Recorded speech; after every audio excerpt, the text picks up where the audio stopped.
Greetings and welcome to the introduction to astronomy. In this lecture, we are going to talk about planetary motion and how we've been able to explain that. We looked at the early Greek explanation, but how this changed as our understanding of the universe changed during the Renaissance. And we will look at two astronomers, Tycho and Kepler, who helped to get a lot of the information needed to be able to better understand how the planets actually move. So what do we see? Well, first of all, we talked about the universe being geocentric, and that was the belief of the early Greeks because it seemed intuitive. When you walk outside, it does not feel like we are moving through space. And there was no measurement of parallax, which would occur if the Earth were moving. Now, we talked earlier about Copernicus and his heliocentric universe, and that suggested that the Earth was a planet. However, it was not obvious. There were still difficulties in explaining how the planets moved using circular orbits, and he was not able to fully eliminate epicycles because he still depended on circular orbits. So let's look a little bit about how this changed. And one of the astronomers was Tycho Brahe, and we see a him at his observatory here, and he lived from 1546 to 1601. He was the last great pre-telescopic observer. So no telescope involved. As you recall, we talked about Galileo started using the telescope around 1609 or so.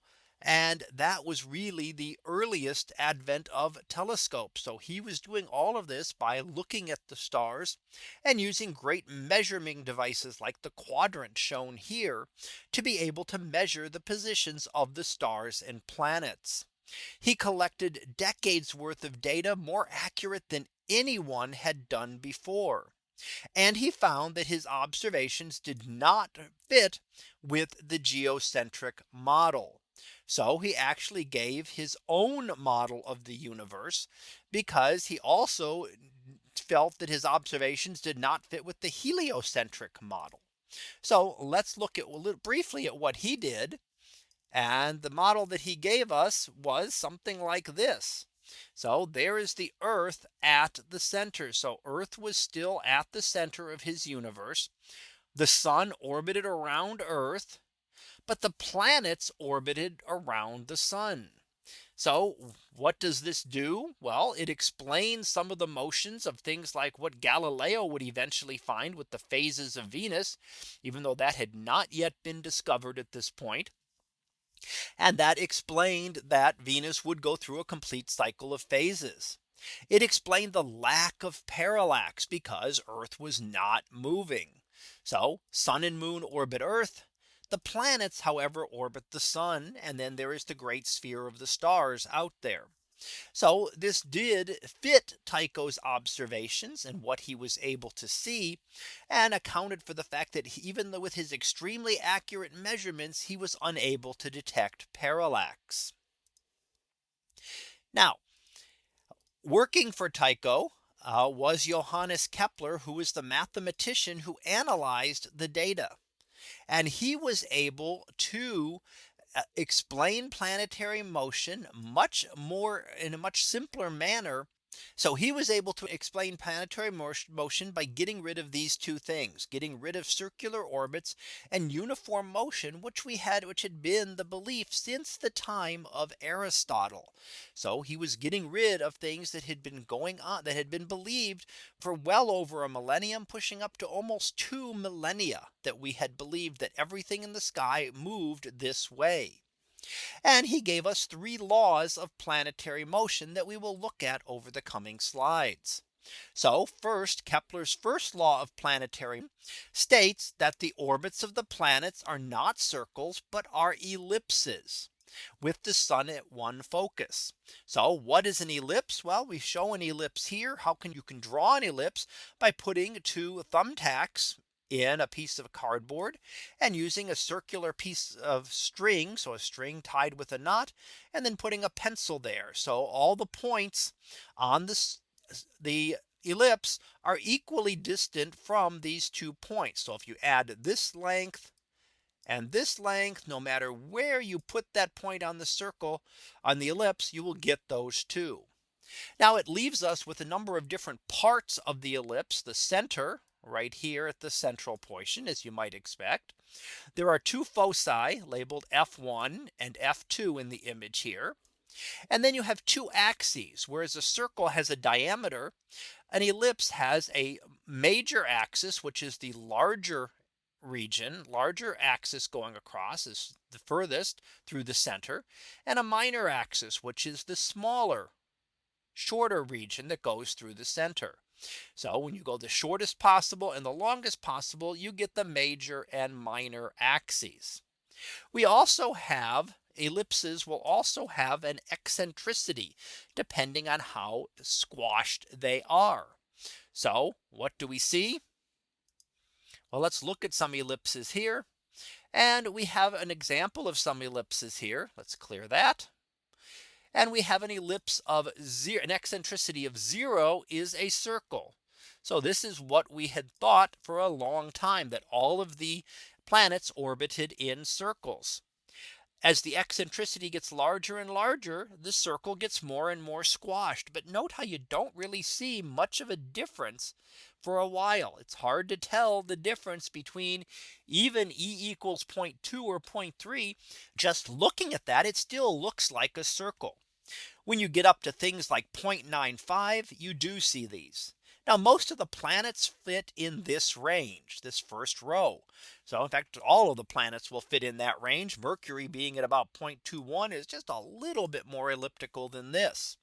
However, we could look at orbits of things like comets, which do have much larger eccentricities.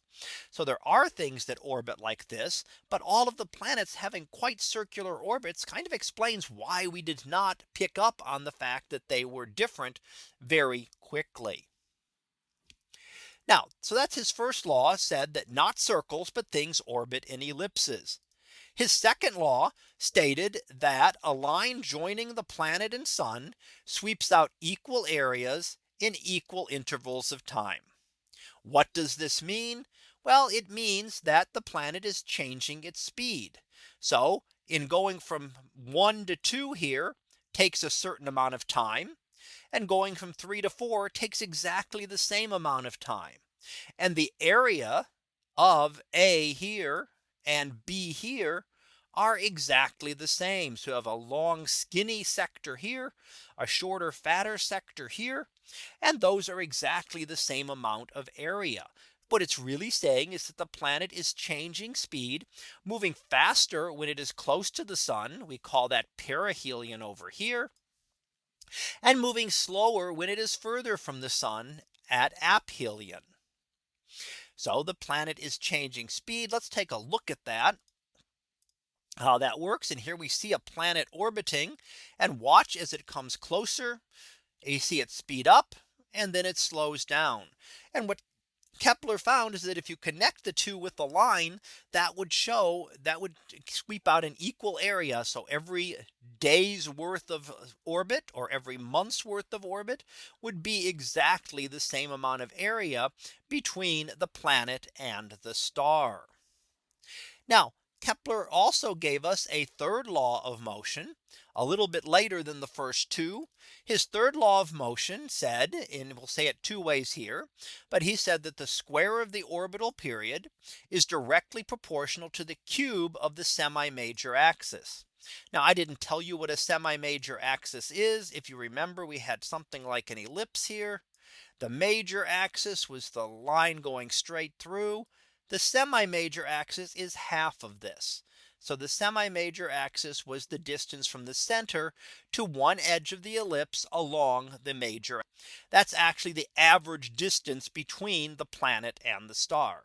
Now we can write this in equation form as p squared equals a cubed. And if we plot those out, we can see that if we look at the periods versus semi-major axes here on this logarithmic plot, that they form a straight line, that there is a pattern or a relationship between the orbital period and the semi-major axis. And we will come back to this again later when we talk about Sir Isaac Newton and how he adjusted some of Kepler's findings. So what do these mean? Well, Kepler's laws are very important because they overturned more than a millennium of focus on two things: circular orbits and uniform motion. It took a long time. Remember, Copernicus did not get rid of these. However, we have no physical basis. Why are they occurring? They are empirical laws. He found them by looking at Tycho's observations. The yet means it's coming. We will find a physical basis for these with Sir Isaac Newton, who we will discuss shortly. And he was able to derive Kepler's laws from his laws of gravitation, making them more general, as right now they apply only to objects orbiting our sun. However, Newton will apply them to everything in the universe. So let's go ahead and finish up with our summary. And what we looked at this time, we looked at Tycho Brahe and his decades of careful observations, which allowed Kepler to come up with three laws of planetary motion to explain how planets orbit in the solar system. Note that they were empirical, based on observation. The physical understanding of why they were the case would have to wait for Sir Isaac Newton, who we will discuss in a coming lecture. So that concludes this lecture on the explanation of planetary motion. We'll be back again next time for another topic in astronomy. So until then, have a great day, everyone, and I will see you in class.